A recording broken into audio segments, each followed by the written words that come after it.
Hello, my friends. Jerry Rosa here in the Rosa String Works Man Cave, holding the mandolin that is presently up for auction. The current price is $6,050.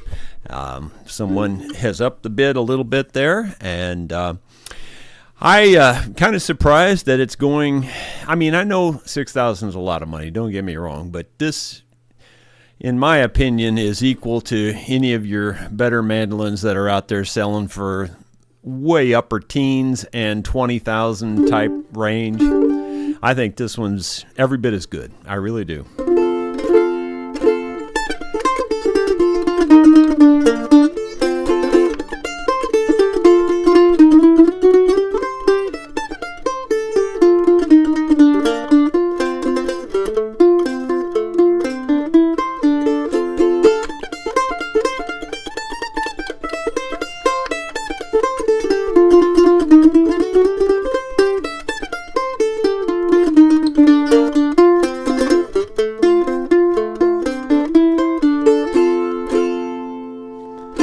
If anything, the action's just a hair too low. I can make it buzz if I hit it too hard. I mean, look here. We're all the way back here at the very back, and it holds the pick really easy. Anywhere you put it. I mean, it holds it really easy on the base side, everything. So it's really, really low. It should be a tiny bit higher than this, and I'll probably set it up just a little bit higher before I let it leave here.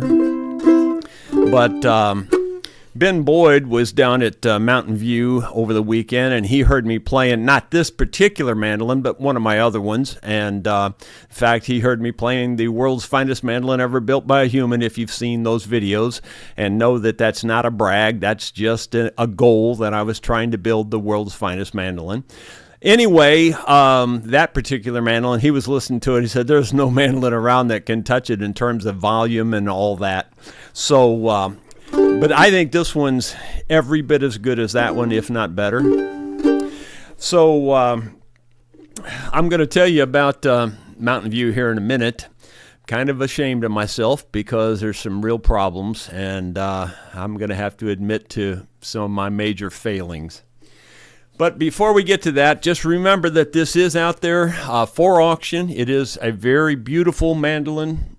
Look at the back on that thing. Hand-carved rose. It's got the mother of pearl and abalone shell rose inlay there, which was all completely hand-cut. It does have two crosses in it, one there and one on the truss rod cover. The truss rod cover is, of course, is removable. Anyway, it's just a really, really nice mandolin, and I think somebody ought to get it that really knows how to play.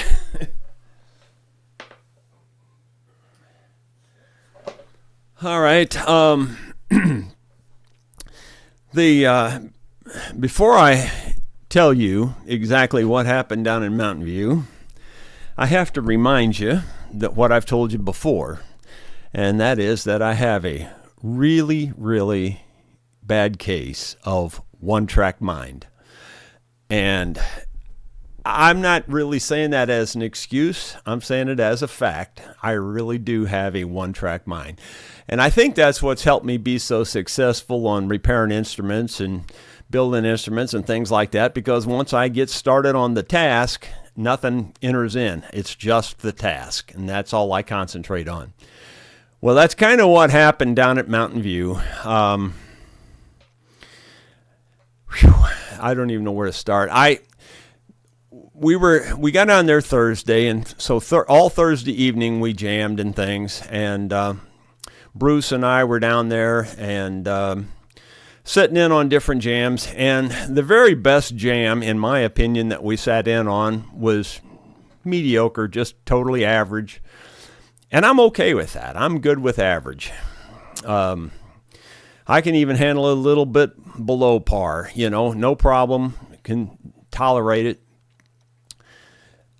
But, so then I guess it was Friday afternoon, Bruce and myself and Bill Webb, we were all sitting in a little jam there. And again, it was just, in my opinion, just barely average. A lot of the players that were sitting in on the jams could just barely play, and that's fine. I mean, have trouble keeping time and can't change chords. Well, then right after that jam broke up on Friday afternoon, I went to another little jam still in the late afternoon and sat in a different spot and and I could tell that these folks just couldn't keep up, and so I was playing the simplest songs I could find to play. Like I played Blue Ridge Cabin Home, which is, as you know, I've used it in my demonstrations many times, and it's just, G, C, D, G, C, D, G, C, D. It just goes around in a circle and never changes. And seriously, they couldn't even get close to doing it. And so that was very frustrating. So I quit that jam a little early. I didn't say anything to anybody. I just left it, went back to another jam, and it was mediocre at best.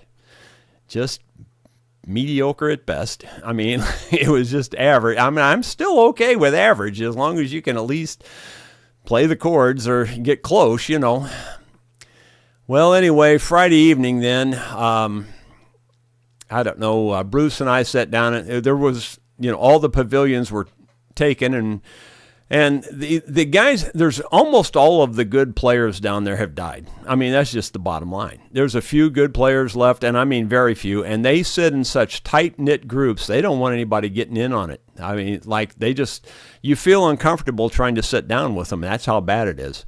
And I think they do that out of self-defense because they know there's so many icky pickers that they just can't stand it themselves, and so they just stay in their real tight circle. And I don't want to go in and bust up their circle and get in the middle of it.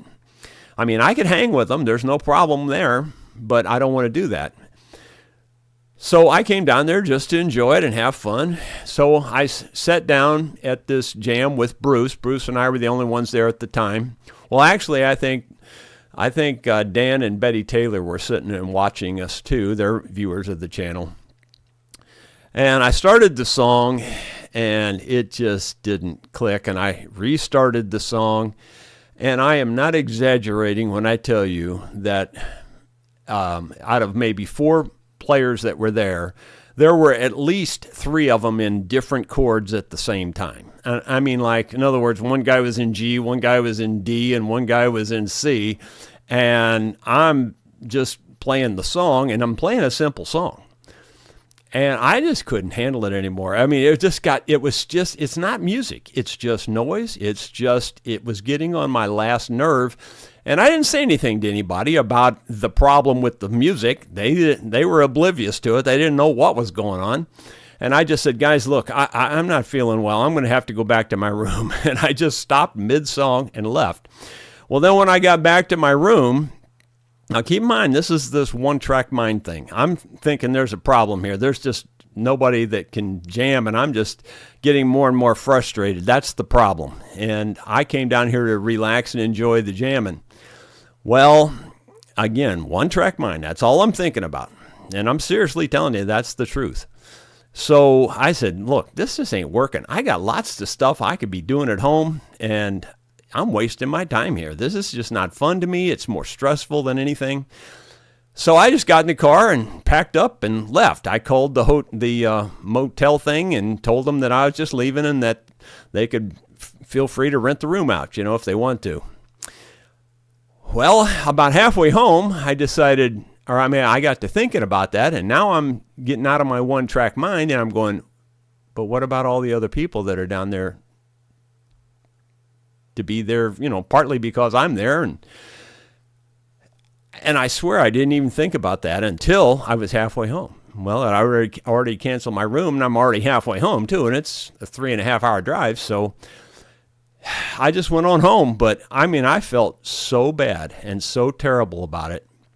I did write an apology text to everybody, but I don't blame them if they never speak to me again. Seriously. I have felt so bad about that, and it was just literally driving me crazy. About the jamming part was driving me crazy because it was just terrible. It was the worst jamming I've ever done, ever. And I can tolerate that to a certain degree. I can help people learn and all that. That doesn't bother me. But when they seriously can't play any part of your very, very simple song, in my opinion, they really shouldn't be out there trying to jam for the public, because there's people around sitting around watching and listening. And I was just getting more and more aggravated, and I have no excuses. I did what I did, and all I can say is I'm really, really, really sorry that I left down there. Had I been thinking clearly, I wouldn't have left. I would have just found some place to just sit by myself and play, if nothing else, you know. But I wasn't thinking like that. I was thinking about solving this stressful problem that was driving me crazy, and I just left. So I want to apologize to Dan and Betty Taylor, Bert Percheron and his family, Ben Boyd, Bill and Ramona Webb, Bo Horn, and Bruce and Rachel Robinson. I am very, very sorry. And if I had it to do over again, I'd do better, but I just wasn't thinking about anything else at the time. And you can believe what you want. You can say, well, that's really rude of you. That's really ignorant of you. And it was. But it wasn't intentional, if you can believe it. It wasn't intentional. It just is what it is. And I hate it. I hate it bad. Let me change subjects and try to get through the rest of this, because I do have a lot to cover and tell you about today. Did anybody see the new Itchy Boots thing? Her new motorcycle and all that? I mean, she's shown it several times now, but, you know, they're getting it buttoned up. And her next episode, she's going to be, I think, in the country where she's going to be riding, or she's going to tell us about it, one of the two. So I'm looking forward to that. I tore into my mini skid steer over the weekend. Eddie, one of our wonderful viewers, suggested that I test that cylinder to see if it's the cylinder dropping or what it is. And because I've been telling you that the bucket keeps dropping down, it's not holding. And it's the tilt part. You know, it's not the up and down. It's the bucket itself tilts like this, and it would tilt down. So Eddie said, well, just disconnect your hoses and plug up your things and see if it still tilts, you know. And so that's what I did. And sure enough, it still tilted, even without anything else connected to it. Just the cylinder itself would let it drop. So that means that the cylinder internally is leaking. And so I tore into that and I took it all apart. And I'll tell you about that part after I show you this little bit of a video here. Well, my friends, we got a new huge bucket for the front of the little mini skid steer. This will be perfect for cleaning out the stalls and even cleaning out my wood furnace and things like that. So I'm looking forward to using that for that. But I keep telling you that the cylinder keeps tilting down. Well, Eddie, one of our wonderful viewers, suggested that I plug the cylinder up, take the hoses off, plug the cylinder, and see if it just drops still, and that way you'd know it was the cylinder versus the controls. Well, sure enough, I did that, and at first I had a little minor leak in my seal, so that didn't work. But then I finally got it stopped up really good where there was no air moving through the ports that I'm sealing up. And sure enough, I took the cylinder apart after I decided that's what the problem was. And I thought I'd come out here and show you. I don't know if you'll be able to see it, but you'll see score lines in that center band, which I think is green. It might be brown. But anyway, you'll see score lines in that. You probably can't see the score lines in the white, but there's score lines in the white also. Now that crack in the white, that's normal. That's supposed to be there. But there's score lines in there too. And again, I don't think you'll see them. Maybe in the perfect light you'll see them, maybe. But anyway, the point is that I think that's where the problem is. Those lines shouldn't be there. There's a whole bunch of them right there on the end. And I think that's where it's seeping through. So I'm going to see if I can get new seals for this, even though it's a brand new cylinder. I'm also going to check the inside of the metal cylinder and see if there's something in there causing those scratches. So I'll have to do that too. If I find anything, I'll show you that too. Okay, well, let me just show you a couple things. Yeah, this is what the whole cylinder is. This plunger fits inside there like that and goes in and out, and that this in and out is what tilts the bucket. And this is the part here, this band that I have to replace. This center band is the sealing band, and here's what it looks like. And let me show you here. Let me tell you also before I set this down that there was a big scratch on the inside of this, and the scratch was like, I don't know, the width of a pin, or a needle or something, about that wide, and it was about an inch long, and at the very end of it, it had a little curled up burr of metal. Well, that little burr of metal is what was wearing these seals out. So every time this seal would go past that metal, it would cut a groove in this, and then that was allowing the hydraulic fluid to leak past this. Now, you can see here, there's not much to this. I mean, this is a piece of plastic, and this is a piece of rubber or some kind of, flexible plastic rubber of some sort, nitride or nitrile or something like that. I don't know what it is, but anyway, it's something. But neither one of them's very big. I mean, honestly, if there's $1 worth of material in that, I'll eat your hat. And $1 worth of material in that, I'll eat your hat. So maybe $2 worth of material. But those two seals are going to cost me over $50 to get them here. And that's not even so bad, except that, let me tell you the rest of the story. I went out. So I got up real early this morning. When I took them apart, I knew I wasn't going to be able to find any seals over the weekend. So I took it apart Saturday morning since I was back here. So after I took them apart, then I started calling around to see if anybody would sell seals, and of course nobody did, so I had to wait till Monday. The only place around here within driving distance that makes any sense is in St. James, and that's about roughly 34 miles or something one way. And they're known for fixing hydraulic cylinders and selling seals and all that. So I thought, well, I'll go there and get there early. And when I check on the internet, it says it opens at 7. But that part of the business doesn't open till 8. So I get there at about 7:20. And so I had to wait 40 minutes to get there. And then there's already another guy waiting. He got there at 7. And he was waiting in front of me. So there's two of us waiting there, sitting in our cars, just waiting. A third car pulls up right at 8 o'clock. So we're thinking this is probably the guy that's going to open up the doors, Well, he just sits in his car.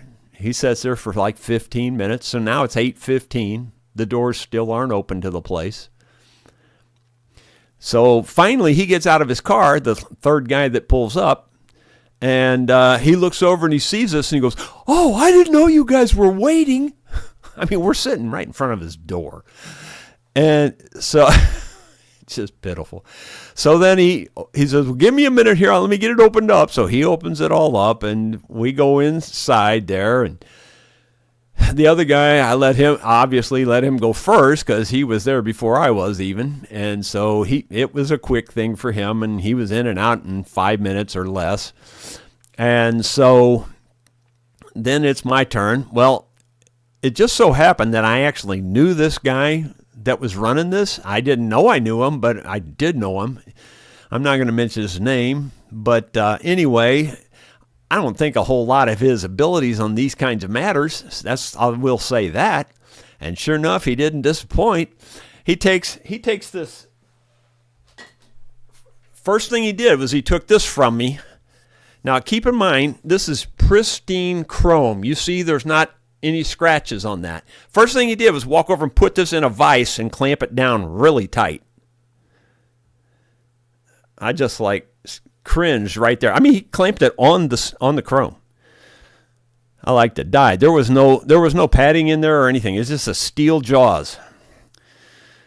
I was about had a heart attack right there. Then he takes his tools and he's trying to get these seals out. He's going, "Well, if it's metric, I won't have it anyway." But he still keeps prying this out of there. I'm thinking, well, why are you bothering? If it's metric, you aren't going to fix this. Well, anyway, he broke two or three of his tools, or I shouldn't say broke, but he bent 2 or 3 of his tools trying to pry these seals out. These are strong, heavy-duty things. They don't come out easy. But I could have got it out a lot easier than he did. I just left it all intact so that I figured a professional hydraulic shop would be able to see better and measure better and all that. Well, as soon as I knew who this guy was, I thought, oh man, this is a mistake. Sure enough, it was. He didn't have any other parts, and so now he's busted. He literally broke this seal in half, as you can see. He broke it in half. So now I don't even have that in one piece anymore. So he says that, so I'm beginning to think I'm the only person left. I'm serious. I'm really thinking this. I'm the only person left in Phelps County that knows how to do anything. I mean, like anything. And so I said, well, do you know any place where I might be able to get them? He goes, well, there's a place in Washington, Missouri. And he says, I'm sure they'll have it right on the shelf. So I thought, well, do you know the name of it? So he gives me the company. So I call them. I'm out in the parking lot at this point, sitting in my car, and I'm calling them. And I said, hey, so-and-so here in St. James says that you might be able to help me up with a hydraulic seal for a metric type seal, and they go, oh yeah, I'm sure we can. He says, I said, well, if I come there, could you help me out with it? And he goes, well, he says, it just depends how busy we are. If we got a lot of people waiting here, you'll just have to leave it and go on. I said, oh, okay, well, thank you. See you later. I just hung up. And he texts me back and says, well, we really do want to help you. We just have to go by the needs of the business or whatever. And I just texted him back and said, well, it's a little bit too far to drive for just an iffy situation, for maybe you can help me. It's just too far to drive for that. So when I got back here, I started measuring this, in, well, I don't know, hundreds of millimeters, whatever you want to call it. And to the best of my ability, and measured, the rods and all the grooves and all that. And I ordered what I think is a replacement for this based on those measurements. We'll see when it gets here. Now, I've got my doubts that it'll work, honestly. But it's $50-some, $51 for a test or for a try. And then we'll find out if it works when it gets here. And there's no guarantee about how long it's going to take to get here either. It might be this week. It might be next week, for all I know. I feel like I live in a wasteland when it comes to anybody with any ability to do anything. It's just pitiful. It's absolutely pitiful. I can't even stress to you enough how pitiful it is. It's unbelievable.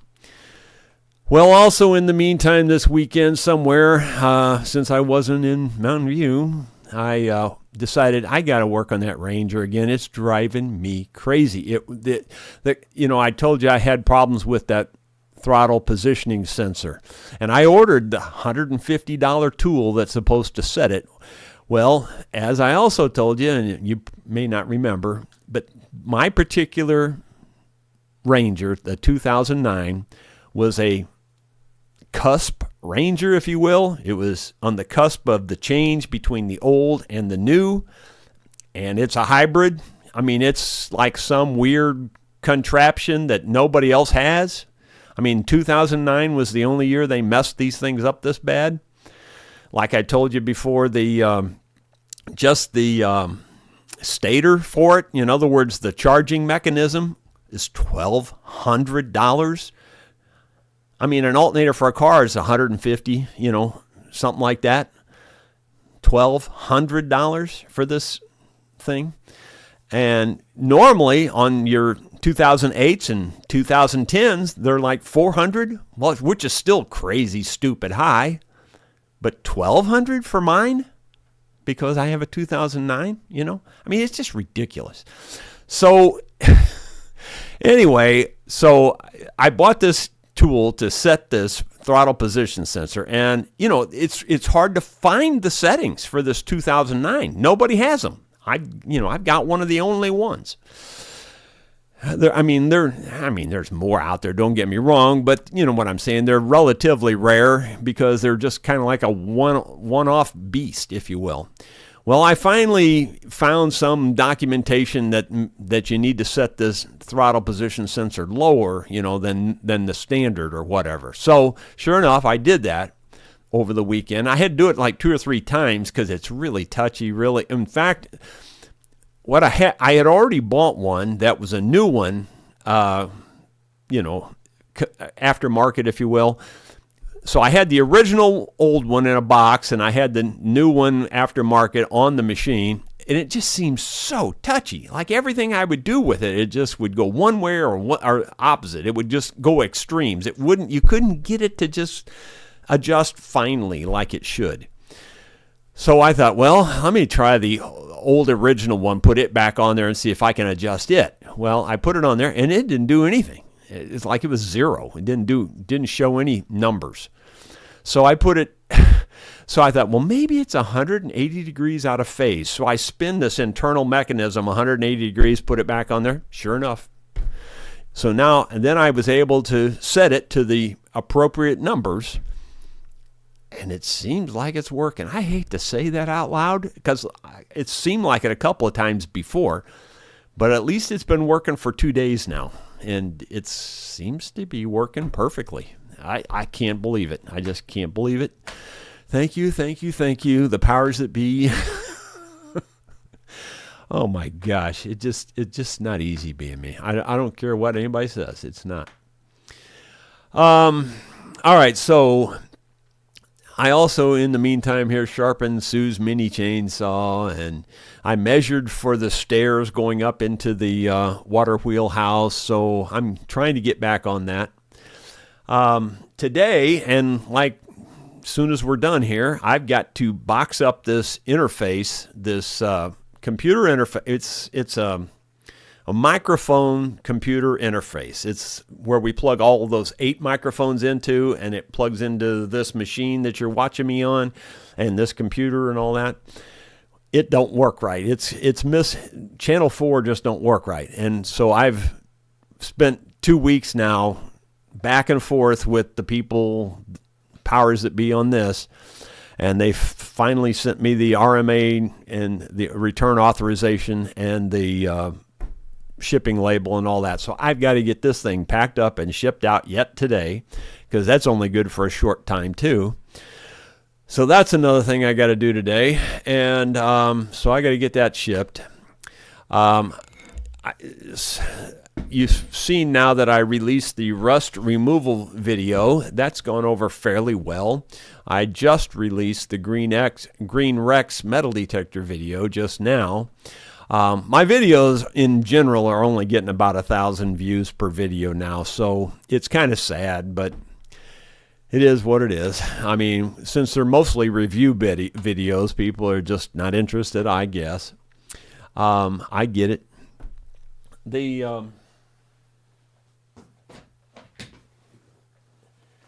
This just came in while I was gone, and this is really nice. Again, it's one of these things where I could say no. I'd say, no, I don't need that. But I do need it. It's really nice. And the difference with this one is, this is a bore scope again. There's a couple of differences. First of all, this one has an articulating in there, so you can swing it around while you're inside real easily with just this dial that's on the side here. You can turn this dial and twist that in. But even more important than that, this one also can do video, which the ones in the past, they would do video if you hook them up to a smartphone or a tablet, and that's a hassle. It's a major hassle to do that. But this one here, you just plug a chip in and it makes video. So that's going to be cool. Now, granted, it would have been real cool if I'd have had this back when I was working on the insides of instruments. But, again, I just didn't want to say no to it because it sure is nice to have it. And I can still use it for a lot of things, and I'll still possibly use it for instruments. I mean, like, for instance, Leon's Martin that came in not too long ago that I could not find a problem. This one might have been able to help me look in there better and maybe find the problem. and not saying that there even is a problem, because sure couldn't find nothing. Well, anyway, so I got to get a video out on that. I still got this newest laser cutter in the shop that I've got it together now, and it's the one that's supposed to be no training. Well, I'm already not so sure that that's a true statement. They say this is the easiest one to use, no training required. I don't know. It don't seem that simple to me. But then again, I'm getting old, crabby, and a pain in the neck. I mean, everything I do anymore seems like it's a pain in the neck. Let's see. And the last thing that I just wanted to mention is it is definitely firewood cutting season. So I'm going to have to get started on that. What a pain. Let's go through the comments. I'm sorry if it sounds like I'm a downer, but I got to be honest, I am really stressed out. It's just bad.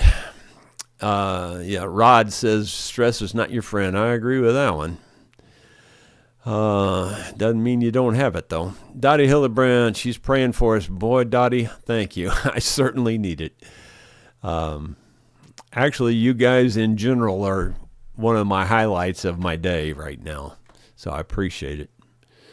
140 viewers at the moment. Moving on down, Kenneth Ennis says, Jerry, hope all will work out for the best. May you far less stress. I hope so. Thank you. Rod says, Jerry, that electrolytic rust remover looks very good. Will it be on the products I use page?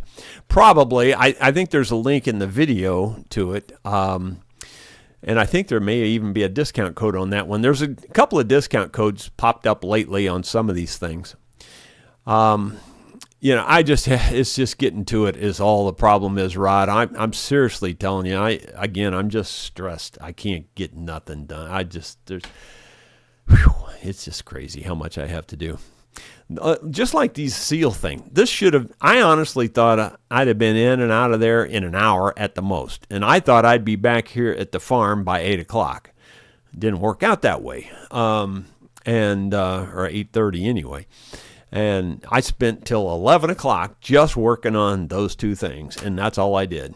And I'm not even sure I got the right thing coming yet. But I've spent $50 to find out. Let's see.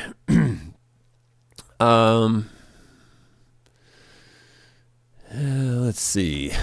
Tom says it would be neat to have a bumper sticker with the guitar crossed out and a metal detector next to it. Well, yeah, maybe. Bill Rhodes says good afternoon. Moving on down here. After we went live, Paul Lanier, what would be optimal height on the auction mandolin at nut and saddle in thousands? And the truth is, Paul, I don't know. I never did measure it in thousands. Well, that's not exactly true. About 11 or 12 thousandths would be, that would be about as low as you want to go, I think. About 11 thousandths. Some people will set them a little lower than that on a mandolin. They think that they need to, but honestly, about 11 thousandths. I mean, it's barely off the fret when a hair is about 4 thousandths. So 3 to 4 thousandths, depending on the kind of hair it is, actually. So, I mean, you're talking about like 2 to 3 hair widths, and that's pretty thin. Think about how thin a hair is.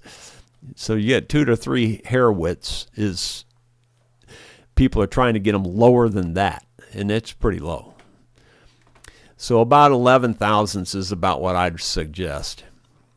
Wavy Gravy, don't you just hate music critics? Every time I play the banjo in my kitchen, all the cockroaches get together and spell out the word, please squish me. Or squish us. Yeah, I can kind of relate, especially after the weekend I just had. Rod Wintler, Jerry, that was not the horrible thing you think it was. Being human is not wrong. Forgive yourself. Well, thanks, Rod. I got to tell you, man, after it hit me like a cold sweat on the way home. I swear I didn't think about that impact. I didn't.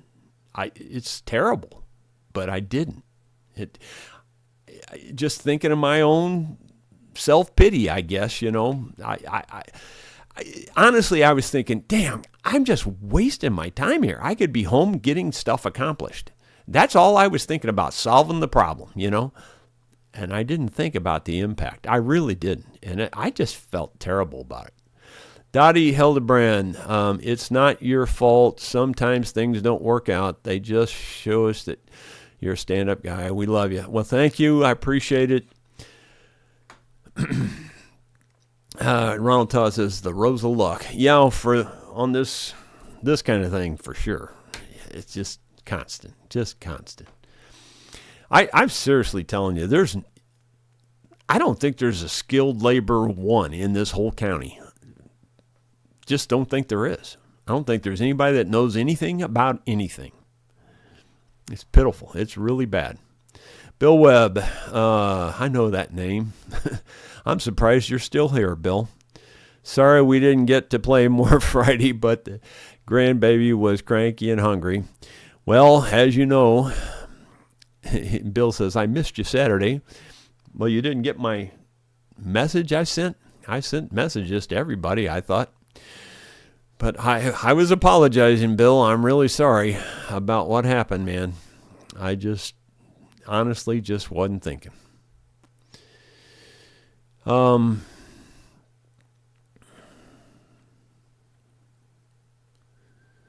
Scott says, I don't know why you didn't take your chance with that other shop. Well, it was 40 miles further away from the farm, and he just made it real blunt, like, well, if we have time, we'll help you, and otherwise we just have to make you leave it here. Well, I'm not going to leave it there, for one thing, because then I'd have another trip back there to get the darn thing, when all I got to do is put these two things on and go. And so if you can sell me these two things, hell, I'll drive all the way to, I'll drive 100 miles if I have to, if I know I can get them. But the way he made it sound, he didn't make it sound like that was the option. So I just said, forget it. It's way too far to drive on a chance that you might help me. So that's why I didn't go. And I also figured I could probably order them online, and so that's what I did. Well,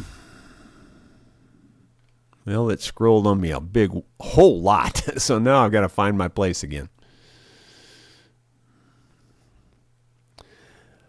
All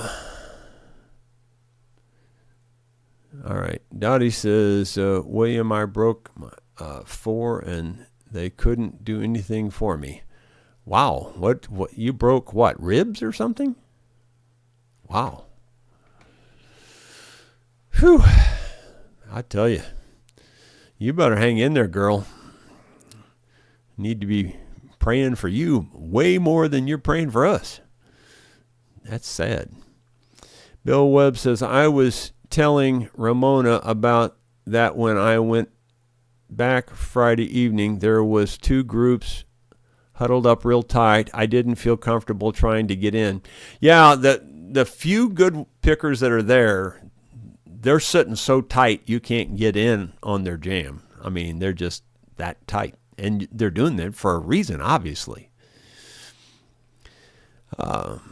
Wavy Gravy. Jerry, based on your recent experiences, I'm pretty sure you're in some remote corner of the Twilight Zone. I'm pretty sure that you're right. Let's see.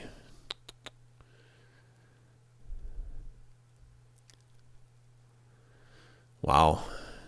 Dottie says coughing and sneezing is the worst. Yeah, I bet on that. Man.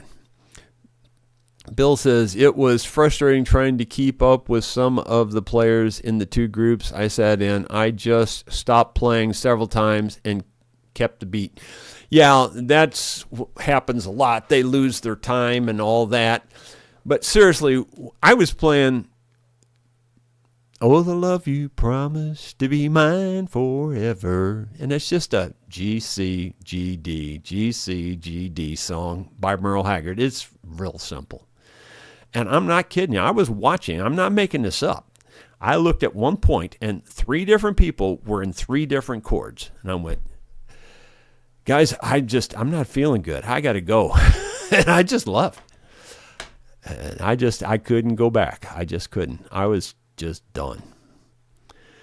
I mean, I really don't mind helping people. I don't mind helping them learn and all that. But out in the, when you're in public with a crowd of people sitting around you listening, that's not the place for that. Exactly.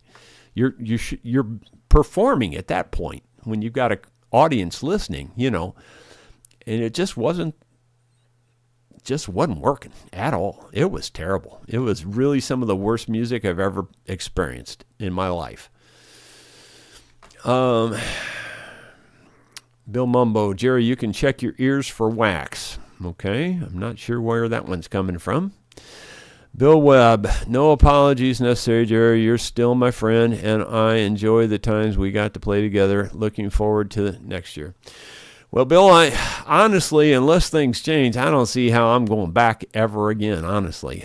Even if the band goes back, I'm not sure I'm going back. And the reason is because the band, they don't want to go up to the gazebos and play where the crowds are. They only want to play down at the campground. Well, heck, that's like playing right here in this room. There's nobody around to listen, and I don't know. It's hardly worth driving that far for that. I mean, I enjoy playing with the band, don't get me wrong, but I don't know. It's lost its appeal to me. And I'm sad about that. I used to really enjoy going down there, but there's just all the good pickers are dead. I mean, that's just the bottom line. Kim Williford, I'm so sorry about your issues. I've missed you since you were gone, so glad you're back. Are we going to have a mandolin lesson this week? We could. I kind of ended the lessons with that last one. I'm not opposed to it if somebody wants to. The views, I mean, the participation has really dropped off. It's only like 20 or 30 people participating. I'll kick it around. If somebody wants to do that, let me know tomorrow and, maybe what you want to cover if you want to do something. The Freeze. Hi, Jerry. Did you have any trouble bending that sycamore that you built, that mandolin? How did you dry it, and how long did it take to dry? Well, the sycamore, the problem with sycamore is the drying. I will tell you that for sure.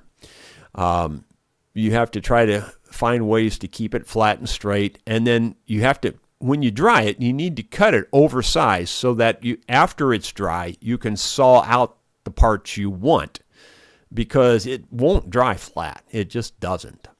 That's the problem with sycamore, and that's why more people don't use it. But once you get it dry, it's stable as all get out. I mean, it's not a problem once it's dry. It's just getting it dry. And in terms of bending, it bends easy. Really bends easy. Bends way easier than curly maple. So bending it is not a problem at all. How long did it take to dry? Well, it always depends on lots of things. How you're drying it and all that. Mine didn't take all that long to dry. I put it in a hot, dry attic in my workshop and used a moisture meter on it, went up and checked it all the time, about every other day or so. And it didn't take that long. I mean, I don't remember now, honestly, because it was a long time ago, maybe a month or something. It wasn't very long. Moving on down here. It scrolled on me, so I'm looking for it again. Bill Rhodes, sounds like you might be needing some prayers also, Jerry. Show me a call for you also. Okay. Well, thank you. I got to be honest, I really am bummed. I'm just kind of bummed. I always think I'm a really strong, mentally able to cope with anything kind of guy, but I tell you what, it's gotten pretty stressful lately. Simon Jardine, will we ever hear that speaker behind you at full volume? I doubt that. Trust me, I don't think you'd want to. Better tell JR to move the horses, assuming look like they blow back in. Yeah, right. Yeah, those are powerful speakers. Those are big speakers too. And the bottom speaker, I replaced it. I don't remember the technical on it anymore, but it's a heavy-duty speaker. I mean, it can take a lot. I had those in my recording studio, and we used to turn them up pretty loud back then.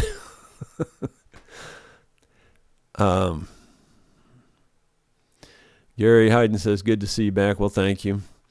There's a name I can't pronounce there that I don't remember seeing before. Sigar Bijola. Looks like that might be an Indian name or from Philippines or something like that. I don't know. Or maybe from the Near East. Please use the foam pop filter. There are some big explosives with the B's and the P's. Back off the mic a bit. Well, I had been using it, and lots of people tell me not to use it, and now I don't see it. Where did it go? It was right here. It's just normal, too. Typical.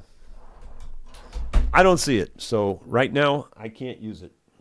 That is so weird, because it was right here. I didn't take it anywhere. But it's not here right now.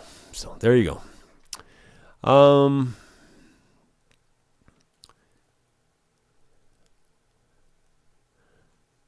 Dennis K says, how about an update on the water wheel project? Well, that's what I was saying. I did measure for the stairs. So when I can find time to get back on it, that's my next part of the project is I'm going to build the stairs. Again, I'm fully expecting, and I hate to say this because it sounds so pessimistic, but I'm just expecting for the water to dry up because it hasn't rained still. It hasn't really rained here enough to matter since July. Man, it's still turning, believe it or not, but it's about as low as I've ever seen that spring go. It's just waiting for me to finish it, and it's just going to dry up. It would not surprise me. Dennis K. Hi, Jerry. How about an update on... Oh, that was the one I just read. Sorry. Dottie Hillbrand. Jerry, I think the Rosa luck has come to me. Saturday, I fell and broke 4 ribs. Oh, my gosh. Man, wow. That's terrible. That cannot be good. Well, I'll be praying for you, Dottie. I sure hope you get through it. Man, you already were going through enough. Ronald Todd says, did Sue go to Mountain View with you? No, she never does. She doesn't really. Her family, I think I've mentioned this before. And again, this is not a slap at anybody. They just don't care for music. They just never have. Sue included. I mean, she likes her country music to some degree. But she doesn't really care for my music at all, I don't think, even a little bit. I could count the number of compliments she's given me on probably 2 fingers. And most of those were sideways compliments where they weren't really direct compliments.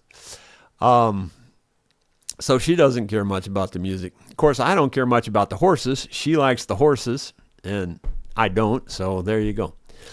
So she does her thing with the horses. I do my thing with the music, and we meet in the middle somewhere.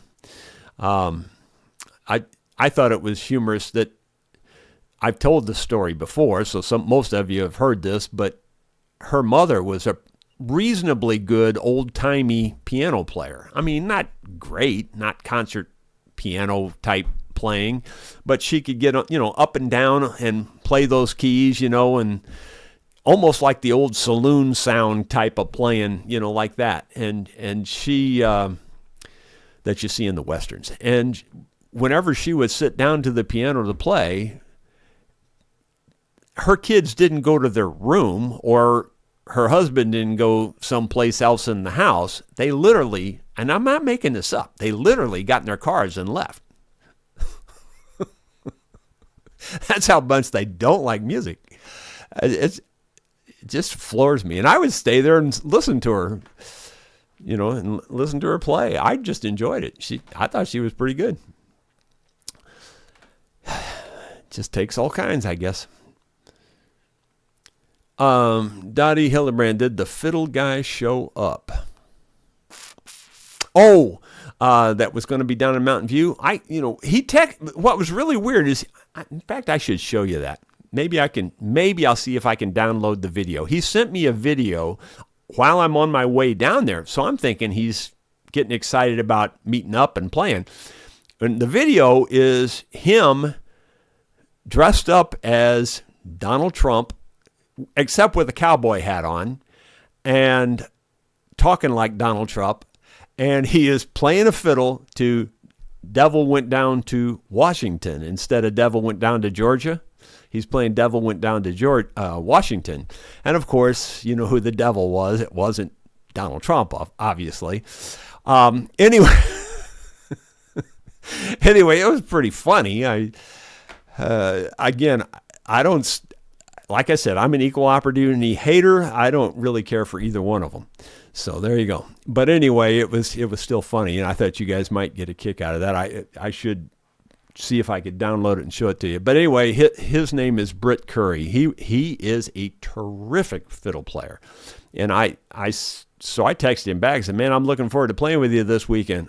He goes, "Oh, I hate to tell you, but I can't be there this weekend." And I said, "Oh, why not?" He says his brother is going through a terrible divorce, and he has to go lend moral support to his brother and help his brother out or something. So he wasn't going to be around. So doggone it anyway. So I didn't get to see him. And that would have helped had he been there. That would have helped a lot because he is really good. He's way above my level. Way above. Let's see.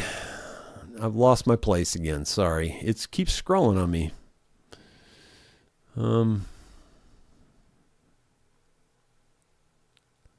Yeah, Tom says I should have left my calling card at Mountain View with lesson information. Yeah, there's plenty of student potential there, I can tell you that. Dottie, did the fiddle guy show? That's the one I read. Okay, and let's see. Chip says, I try to take one day at a time, but the rest of gang's up on me. Boy, I know what you're saying. Dennis K., really like you to give a mandolin lesson on solo playing. Okay, as far as the way my mom defined that was, could you play that solo? Solo, I can't hear it. That's what she would say to me. Then she'd laugh, but she always had a joke about something with everything pretty much. Kim Williford, okay, my real question was, why can't maple be used on a fingerboard on an acoustic guitar? It looks nice and works for electric guitars. Well, it definitely can, and it definitely has been done. I've seen it on acoustic guitars. It's not my first choice. It's not probably more for tradition reasons than any other reason. I just like the looks of the black myself, or the dark rosewood color. But you could definitely use maple if you wanted to. In fact, you can pretty much use anything you want to use if you really want to. My very first mandolin that I built, I used Babinga for the fretboard. So you can use almost anything for the fretboard. It's not going to make much difference. Really, what makes the difference on the fretboard is the wear and tear. It's going to, whether it holds up or not.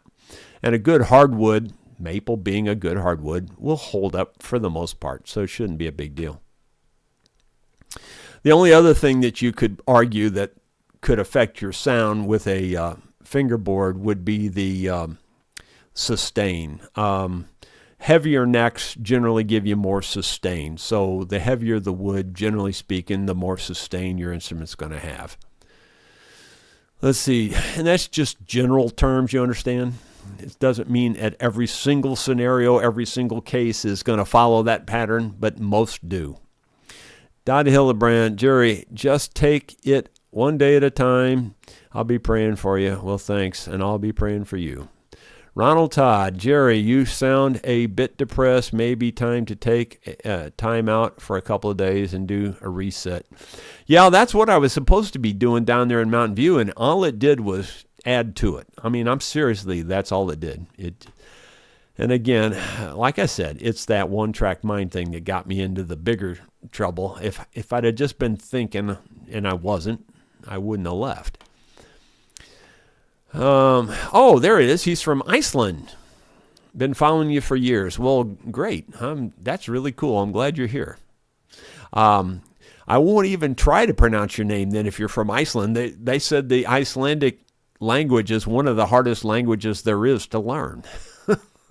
I don't doubt it. Bill Webb. Well, if I was one of those players, more than likely, I guess I owe you an apology. No, I said you and Bruce, we were in that one jam together, that underneath that one gazebo in the afternoon on Friday afternoon, I think it was. And that one was, I would call it average or mediocre. And I don't mean that as a negative. I just mean that the other pickers that were in there were okay. They just, they could keep time and play the chords, but nothing spectacular. It was just an average jam. And that was the best jam I was in, was that one with you and Bruce and those other people. But yeah, after that, it just went downhill big time. And like I said, those kinds of jams I'm good with. As long as they're average or better, I'm fine with that. They don't all have to be spectacular.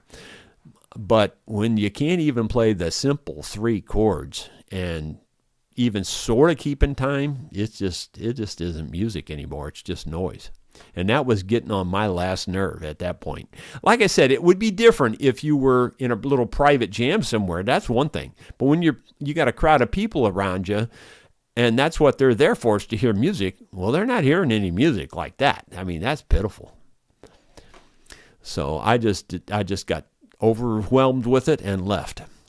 David Tharp, hey, just made it, been out committing some aviation. Well, cool. Let's see, moving on down. David Tharp says, wanted someone to brush their teeth with me because 9 out of 10 dentists say that brushing alone won't help stop tooth decay. No weirdos, please. That's funny. That is funny, actually. Thank you. At least you made me smile on that one.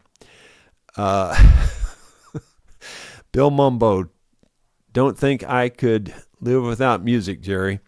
Yeah, me too. I just think it's very essential, but Sue's family just didn't see it that way. Well, her mother did. I mean, her mother liked it. Wavy Gravy, thinking about the world's problems, I got really depressed. My wife said, cheer up, things could be worse. So I cheered up, and sure enough, things got worse. That's kind of the way I feel. The Freeze, almost discontenting to hear we're heading Mountain View Friday. Hopefully there's a few people to pick with. Boy, I hope so. I hope you have better luck than we did.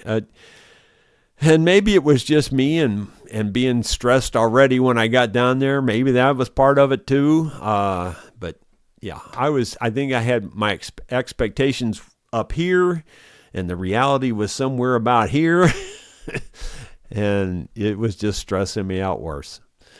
Well, guys, thank you for the kind words. Thank you for being supportive. I appreciate it very much. I really do. I got a lot to do yet today. I definitely got to get this thing packed up and shipped out, because it's got to be fixed. And by the way, that probably means, more than likely means, we may not do our live show this month.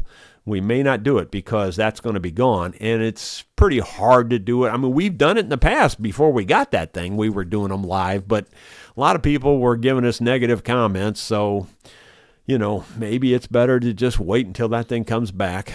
and because it may take a while. I don't know how long it's going to take to get it back, but I would certainly think we'd have it back by next month for sure. Anyway, that's going to be it. Thank you all for being here. We will see you tomorrow with something else. Hopefully, I'll be in a little better mood. See you then. Well.